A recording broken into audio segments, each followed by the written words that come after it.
Good evening traders and investors. Siyad ഇലിക്കലിൽ എല്ലാ ദിവസവും വൈകിട്ടുള്ള പോസ്റ്റ് മാർക്കറ്റ് റിപ്പോർട്ടിലേക്ക് നമുക്ക് കിടക്കാം. അങ്ങനെ നിഫ്റ്റി അതിഗംഭീരമായ ഒരു തുടക്കം നമുക്ക് ഇന്ന് കിട്ടിയത്. എന്നാലോ പിന്നീട് ഒരു സഡൻ ഫോൾ, ട്രംപിന്റെ ഭാഗത്തുനിന്നുള്ള ഒരു താരിഫ് ഒരു റീസൺ ആണ്. നമുക്ക് കിടക്കാം, മാർക്കറ്റ് ന്യൂസിലേക്ക് കിടക്കാം. ആദ്യം നമുക്ക് നിഫ്റ്റിയുടെ ചാർട്ട് ഒന്ന് കണ്ടുവരാം.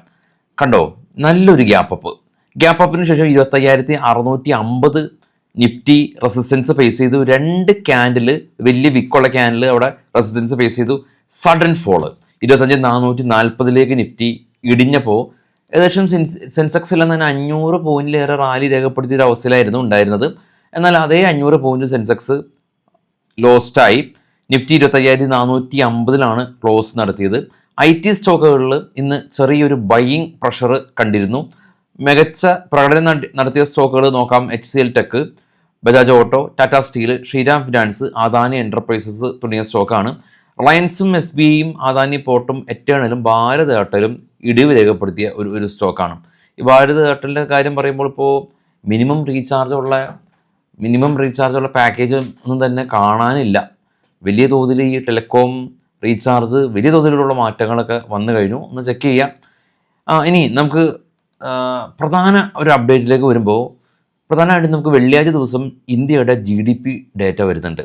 ഫോർകാസ്റ്റ് 7.6 ആണ് CNBC പോലെയുള്ള ഈ മീഡിയ റിപ്പോർട്ട് ചെയ്യുന്നത്. അതുപോലെ തന്നെ അന്നത്തെ ദിവസം US GDP ഡേറ്റ അന്നത്തെ ദിവസം വരുന്നുണ്ട്.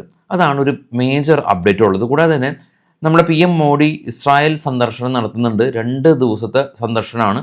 വലിയ തോതിലുള്ള മാർക്കറ്റിന് അല്ലെങ്കിൽ രാജ്യത്തിന് ഗുണകരമാകുന്ന ഒരുപാട് തീരുമാനങ്ങളൊക്കെ എടുക്കുന്ന ഒരു ദിവസം ആകുമെന്നാണ് എക്സ്പെക്ട് ചെയ്യുന്നത്.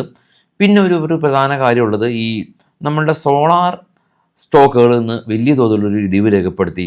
എടുത്തു പറയാനാണെങ്കിൽ premier energy, Vikram solar, varies energy എല്ലാം തന്നെ ഇടിവ് രേഖപ്പെടുത്തി. വാരീസ് എനർജിയെല്ലാം തന്നെ പുതിയ ഒരു ഓർഡർ കിട്ടിയ ന്യൂസൊക്കെ ഉണ്ടായിരുന്നു. പക്ഷെ അതൊന്നും തന്നെ വകവെക്കാതെ ഇടിവ് രേഖപ്പെടുത്തി. കാരണം US 126% ഈ സോളാർ ഇമ്പോർട്ടിന് നികുതി ഏർപ്പെടുത്തിയത്. അതാണ് പുതിയ ഈ വലിയ പ്രശ്നങ്ങൾ ഇല്ലാതിരുന്ന ആ ഒരു സെഗ്മെൻറ്റിൽ ഇപ്പോൾ ഒരു പ്രോബ്ലം വന്നു. ഇനിയിപ്പോൾ വേദാന്ത എല്ലാം തന്നെ ബാങ്ക് ഓഫ് അമേരിക്ക അപ്ഗ്രേഡ് ചെയ്തു എന്നുള്ള ന്യൂസ് ഉണ്ട്. ഹീറോ മോട്ടോ കോർപ്പും അപ്ഗ്രേഡ് ചെയ്തിട്ടുണ്ട്. അപ്പോൾ ഈ 2 സ്റ്റോക്കുകളും പോസിറ്റീവായിട്ട് റിയാക്ട് ചെയ്തതെന്ന് നമ്മൾ കണ്ടു.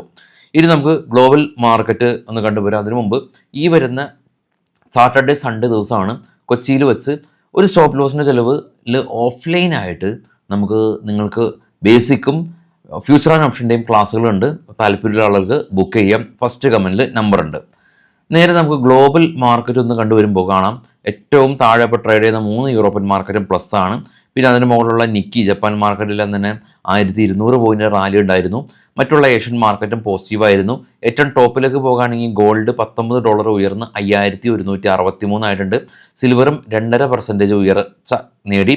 ബിറ്റ്കോയിനും 3% ഉയർന്ന് 65,000 ആയിട്ടുണ്ട്. ഇനി ഇത് നമ്മളുടെ FIS DIS ആക്ടിവിറ്റീസാണ്. ഇന്നലെ FIS 102 കോടി രൂപ മാത്രമാണ് സെല് ചെയ്തിട്ടുള്ളൂ.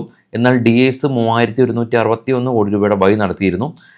മന്ത്ലി അടിസ്ഥാനത്തിൽ 1,369 FIS ബയേഴ്സും DIS 15,980 ബയേഴ്സുമാണ്.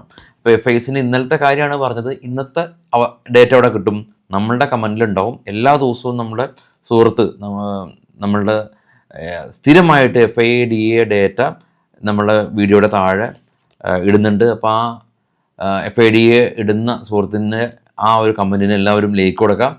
സ്ഥിരമായിട്ട് അദ്ദേഹത്തിൻ്റെ ഡ്യൂട്ടി പോലെ എന്നുള്ള രീതിയിൽ ചെയ്യുന്നുണ്ട്. നമുക്ക് എല്ലാവർക്കും അത് ഉപകാരം ഉള്ള കാര്യമാണ്. ഇത് നമുക്ക് നേരെ കുറച്ച് സ്റ്റോക്കുകളുടെ കുറച്ച് വാർത്തകളിലേക്ക് പോകാം. ഇത് ബൈസൽ റെക്കമെൻഡേഷൻ അല്ല.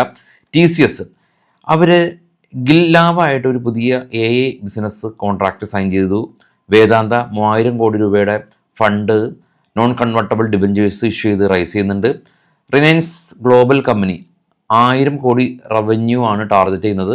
സ്റ്റോക്ക് നിന്ന് ഏകദേശം 13% റാലി രേഖപ്പെടുത്തി. BEL കമ്പനി പുതിയൊരു ഓർഡർ കിട്ടി. 733 കോടി രൂപയുടെ ഒരു ഓർഡർ കിട്ടി. ഇൻഡസ്ഇൻഡ് ബാങ്ക് അവർ പുതിയ UPI processing system company launch ചെയ്യുന്നുണ്ടെന്ന് അറിയിച്ചു. യൂണിവാസ്റ്റോ ഇന്ത്യ കമ്പനി 485 കോടി രൂപയുടെ ഓർഡർ ഐക്കോണിൻ്റെ ഭാഗത്ത് നിന്ന് ലഭിച്ചു. മെട്രോ പ്രൊജക്റ്റിന് വേണ്ടിയിട്ടുള്ള ഓർഡറാണ്.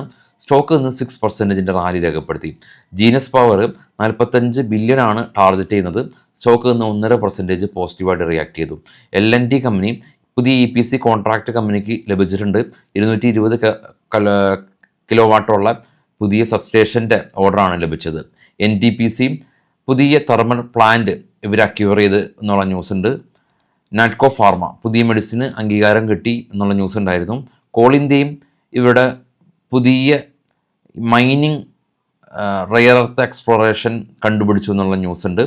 ഇതാണ് ഇപ്പോൾ ഉള്ള ന്യൂസ്. നമുക്ക് നാളെ രാവിലെ പ്രീ മാർക്കറ്റ് സെക്ഷനിൽ കാണാം. Thank you all.